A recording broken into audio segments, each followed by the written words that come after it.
Notre troisième intervenant ce soir est Gilbert Abergel. Gilbert Abergel a été grand maître du Grand Orient de France durant 2 années. Il appartient à la loge Roger Le Ray, dont l'un des membres était Bernard Maris. Bernard Maris, vous vous en souvenez, a été assassiné le 7 janvier 2015 dans les locaux de Charlie Hebdo où il était journaliste. La plume de Gilbert Abergel est toujours au service de la laïcité. En tant que président du comité Laïcité République, il réagit très vite et très bien à l'actualité et fait d'innombrables interventions publiques pour défendre la laïcité. Je voudrais introduire sa présentation par des citations qui concernent notre soirée, qui concernent Dimi Watch et tous ceux qui veulent défendre une société libre. Je le cite, « Trop souvent, les analyses des nouvelles formes d'organisation sociale insistent sur le caractère inéluctable de ces évolutions. C'est le communautarisme, soi-disant garant de paix, c'est le souci permanent de soi et l'oubli de l'autre. Le danger pour notre République, c'est l'islam radical, l'islam politique, l'islamisme. Comment peut-on ne pas s'étonner devant l'absence de rapprochement entre la revendication d'une liberté vestimentaire et la fonction mortifère d'un même carré de tissu. Pour paraphraser Khomeini qui disait « l'islam c'est la solution », je vais donner la parole à Gilbert Abergel qui va nous expliquer pourquoi la laïcité c'est la solution. Gilbert Abergel, vous avez la parole. Bien, écoutez, tout d'abord, merci à l'Observatoire de la Dimitude pour cette invitation. C'est vrai que je préside actuellement aux destinées du Comité Laïcité République. Le Comité Laïcité République est une association qui a plus d'une trentaine d'années et avec une naissance dans la foulée des premières affaires du voile à l'école. C'est dire toute l'importance que nous avons accordée à ce phénomène, mais nous y reviendrons. Alors, la laïcité est-elle la solution à la soumission et l'oppression des femmes? Oui, bien sûr. Encore faut-il dire pourquoi. D'abord, en rappelant que la laïcité, c'est, comme l'a dit René, l'émancipation de la soumission.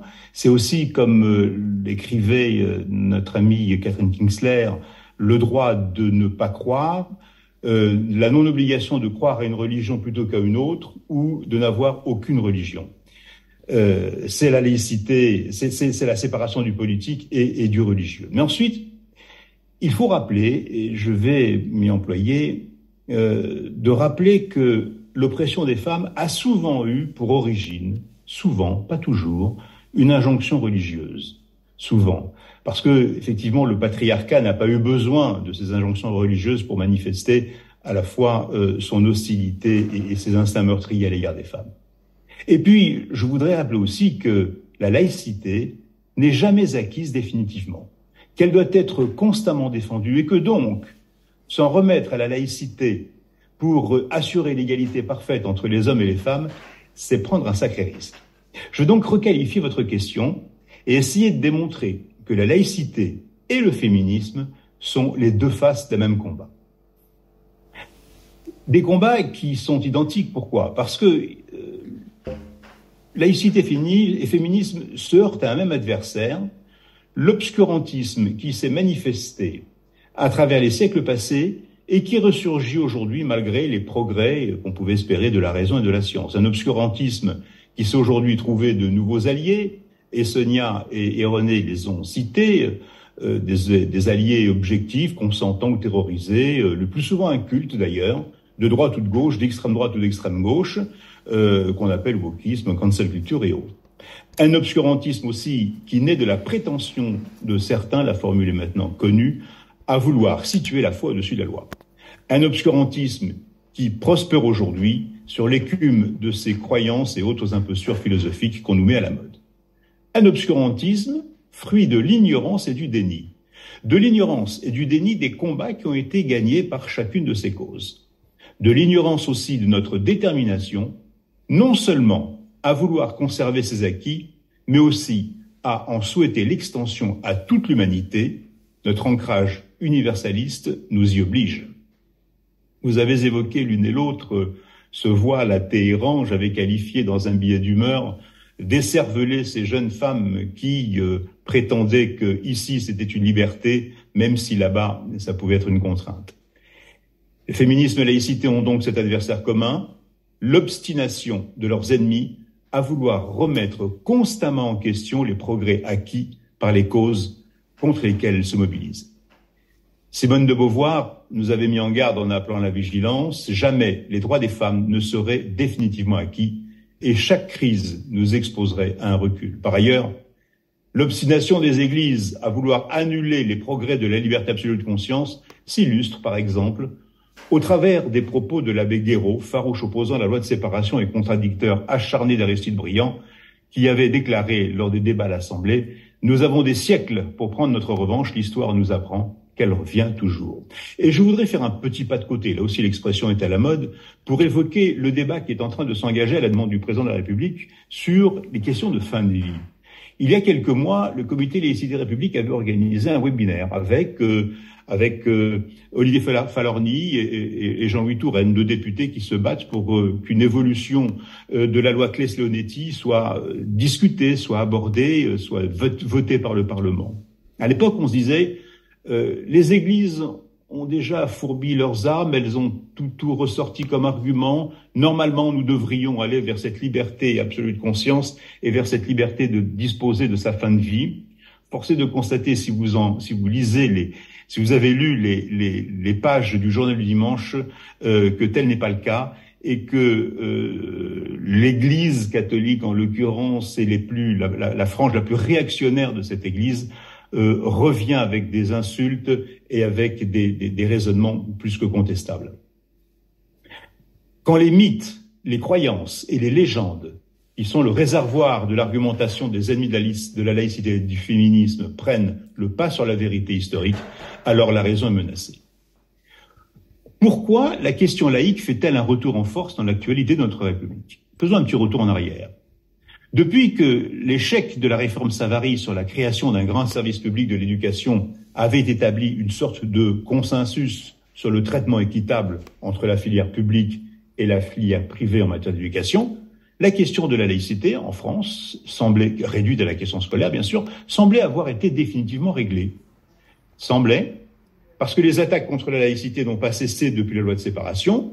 Le lobbying de l'Église catholique avait permis le vote de la loi Debré en 59, ce qui fut une véritable rupture avec la loi de séparation, de la loi Germer, de la loi Rocard et d'autres dispositifs venant atténuer le caractère radical de la loi de séparation des Églises et de l'État. Mais, en dépit de ces coups portés à la loi de séparation, la question de la laïcité avait perdu de son caractère incendiaire. Plus aucun parti politique n'en faisait le point central de son programme. C'était sans compter sur une offensive partie de cet Orient lointain visant à restaurer dans sa dignité perdue lors des époques coloniales l'Oumma, le peuple musulman. Et ce fut, avec les affaires du voile à l'école, que la question laïque a ressurgi terriblement et avec une extrême violence au sein de nos débats. En croisant le statut de la femme soumise et contrainte de porter ce bout de tissu, et celui de la liberté de conscience, celle de croire ou de ne pas croire aux injonctions supposées coraniques, cette affaire du voile pose clairement la question du lien entre le féminisme et la laïcité. Je ne vais pas m'étendre sur les affaires du voile, vous les connaissez toutes, simplement dire que nous étions, nous, à l'époque, très conscients du caractère annonciateur de ces affaires du voile. On voit bien qu'il s'agissait du début d'une offensive dont on voit les effets aujourd'hui avec ces histoires de Camille, d'Abaya, censées contourner la loi de 2004 sur les signes religieux à l'école. On arrive bien sûr à cette loi de 2004, et c'est à partir de la contestation de cette loi que se sont manifestées les principales revendications et agressions. Le pacte de discrétion sur l'appartenance religieuse, hérité donc de la reconnaissance par l'Église catholique de la loi de séparation, eh bien ce pacte, qui bénéficiait d'une adhésion unanime, est déchiré par l'ostentation des signes. Mais quels signes? L'ostentation d'un fichu voile, symbole d'une oppression politico-sexuelle, comme l'a si bien écrit notre amie Nadia Gertz, du linceul du féminisme, l'expression de Naïm Bestanji, Ces apparitions, cette ostentation réaffirment cette idée selon laquelle la question laïque et émancipation de la femme sont les deux faces du même combat. Qui peut ignorer aujourd'hui, et Sonia nous l'a bien démontré, que les femmes sont les premières victimes des théocraties, les premières victimes des archaïsmes hérités de croyances ancestrales et qui ont modelé notre monde occidental. Alors que dans notre pays, le féminisme peut se prévaloir d'un combat de 15 siècles, un combat aussi ancien que la pensée, un combat pour s'extraire de la pesanteur des mythes, des doutes et de la mauvaise foi, certains voudraient nous renvoyer des années, des décennies, voire des siècles en arrière. Aujourd'hui, au nom d'autres croyances encore, on nous propose un retour aux origines, celle d'une supposée révélation. L'oppression féminine a une histoire. Souvent, elle a pris sa source dans une interprétation de textes et de mythes produits par les religions. Dans les premiers siècles de notre ère, avant l'arrivée des Romains, elle a pris sa source dans une dans une évolution des lois voulues par Rome. Avant Rome, la femme au sein de la société celte jouissait de prérogatives qui auraient fait mourir d'envie les Romains, justement. Dans la société celte, la femme n'est pas la moitié humiliée de la société. Elle n'est jamais mariée sans son consentement. Contrairement à la législation romaine qui va s'imposer, par son mariage, la femme celte reste propriétaire de ses biens propres. Le divorce y est d'une facilité déconcertante. Bref, avant l'arrivée du christianisme, la femme n'est pas perçue comme un objet de péché, elle a un rôle important dans l'administration de la cité. L'existence de druidesses, à côté de druides, montre qu'elle n'était pas exclue non plus des fonctions religieuses. C'est donc le droit romain et la méfiance chrétienne qui vont faire perdre à la femme gauloise tous ses privilèges. L'État romain va proclamer son infériorité en tant que sexe par une série de mesures juridiques, le fameux principe de l'imbecilitas sexus. Alors pourtant, à ses débuts, le christianisme portait un message révolutionnaire en proclamant l'égalité fondamentale de tous les êtres devant Dieu, sans distinction de race, de sexe ou de rang social. D'ailleurs, c'est bien aux femmes que le Christ confia le soin de divulguer la nouvelle de sa résurrection, alors que le droit juif de l'époque récusait le témoignage d'une femme comme ceux d'un enfant ou d'un esclave. Le message spirituel du Christ était certes émancipateur, l'enseignement des apôtres le sera beaucoup moins. Pierre prêche la soumission des femmes à leur mari, Paul parviendra à élaborer une éthique de la soumission, rappelant que l'homme n'a pas été créé pour la femme, mais la femme pour l'homme. Soumission et répression de la chair, ces deux thèmes pauliniens sont à la base de la réflexion des pères de l'Église, lesquels ont fustigé la coquetterie, car s'occuper de son corps, c'est s'ériger en rival de Dieu. Clément d'Alexandrie prétendra, lui, que toute femme devait être accablée de honte à la pensée qu'elle était une femme. Et après 313 et la conversion de Constantin, les communautés chrétiennes se structurent, se donnent des lois et une organisation. Les premiers conciles dégagent une ébauche du droit canon qui met l'accent sur l'infériorité sociale de la femme. Et ceux qui prétendent, parce qu'il y en a, que l'islam a émancipé la femme arabe, à ceux-là, notre ami Razika Adnani rappelle qu'avant l'islam, de nombreuses femmes étaient riches et puissantes, chefs de tribus et reines, que les femmes arabes avant l'islam n'étaient pas effacées socialement ou politiquement, qu'elles jouissaient de nombreux droits. Notre société occidentale ensuite s'est structurée autour des principes portés par les héritages religieux.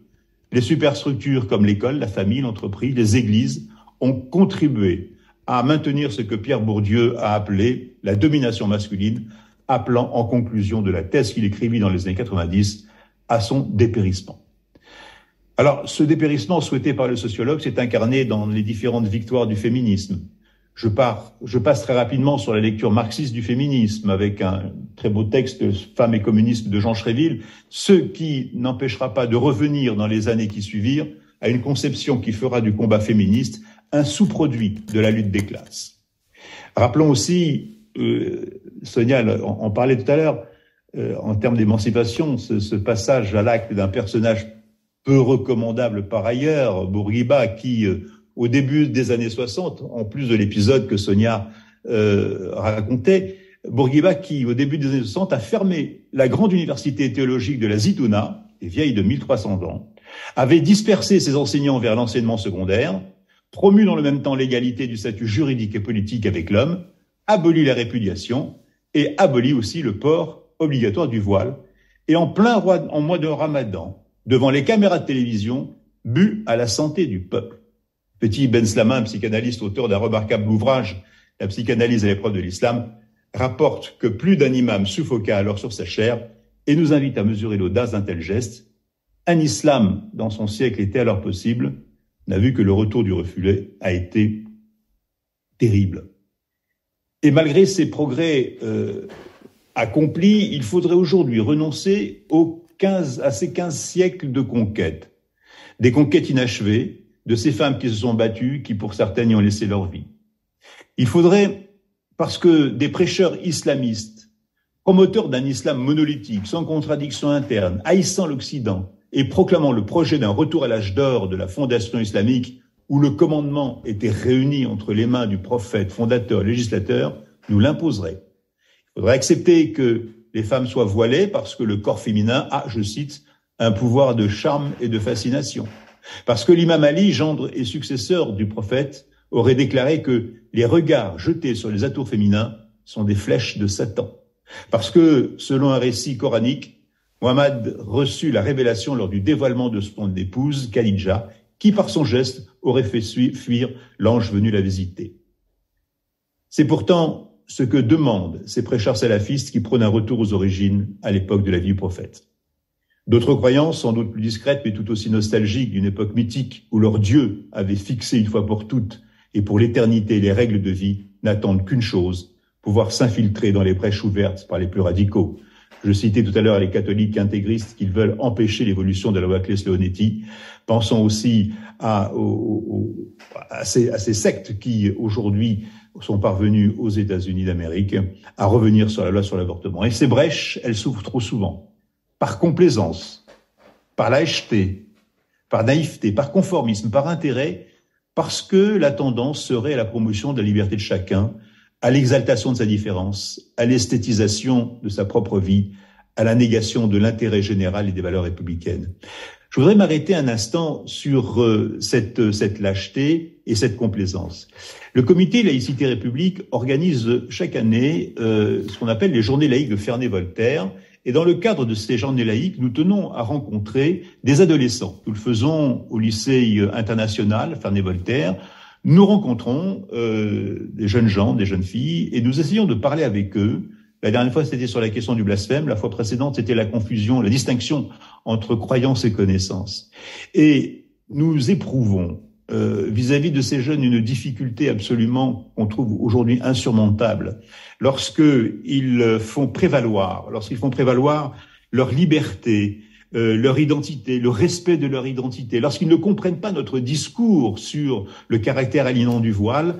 Nous nous disons que si effectivement entre nous sommes d'accord, nous sommes de la même génération, nous savons ce qu'a été la laïcité, nous savons ce qu'est la liberté, mais eux qui sont soumis à ces injonctions, à ces mensonges, à ces fake news, comme on dit, par le biais de ces réseaux sociaux, à ces discours, à ces impostures, comment faire pour les atteindre? Notre véritable mission, elle sera là, s'adresser à cette jeunesse, pour essayer de lui faire sentir ce vers quoi notre société risque d'évoluer si ce que prônent tous ces ennemis de l'égalité entre les hommes et les femmes triomphe.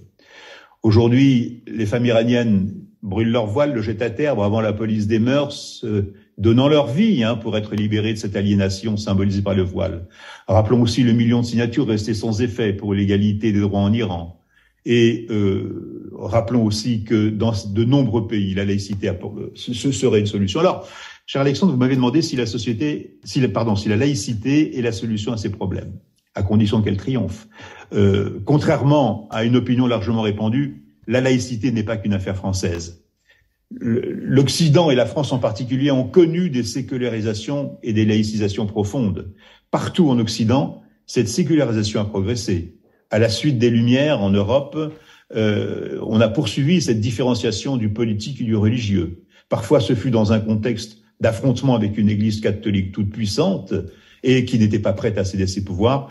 Parfois, ce fut dans des pays où dominait le protestantisme, une sécularisation où le souverain dominait l'Église, instituée, mais une sécularisation quand même. C'est dire que le maintien de théocratie est aujourd'hui une aberration dans notre monde. Au Royaume-Uni, le souverain s'appuie sur l'Église anglicane. mais va assez loin dans la sécularisation, par exemple pour l'Angleterre, en refusant de souscrire à la fameuse Sainte Alliance qui avait été voulue par le tsar Alexandre Ier. La laïcité américaine a aussi ses spécificités, puisque la sécularisation s'effectue pour protéger les religions des ingérences de l'État. Un panorama plus exhaustif nous aurait montré que si la France républicaine constitue un cas original, les conceptions de la laïcité sont diverses et variées en fonction des histoires et des cultures, et comme le fait remarquer Éric Anceau, l'islam est aujourd'hui la religion qui questionne le plus les laïcités, en raison de son essor, de son prosélytisme, de sa visibilité, nous invitant à se pencher sur ces spécificités. Alors, qui peut dire aujourd'hui que la laïcité ne serait pas une solution pour reprendre la question d'Alexandre? Elle l'est assurément, mais à condition qu'elle ne soit pas remise en cause chaque matin sous prétexte de la moderniser, de la rendre plus positive, bref, en lui faisant perdre tout son sens. Et je terminerai sur une déclaration qu'avait faite notre ami Charb, assassiné par ces islamistes qui avaient crié victoire, qui avaient hurlé « on a vengé le prophète » au retour du blasphème à bas bruit. Charb qui disait « je me méfie davantage des laïcs qui se taisent que des terroristes qui me menacent. Les laïcs qui se taisent sont probablement aujourd'hui fameux idiots utiles de l'islam radical, mais en tout cas sont aujourd'hui une charge bien encombrante pour ceux qui se battent pour faire triompher la laïcité. Oui, la laïcité est une réponse à toutes les questions que nous avons évoquées, mais la laïcité en elle-même a besoin aussi d'être défendue et ardemment. Je vous remercie.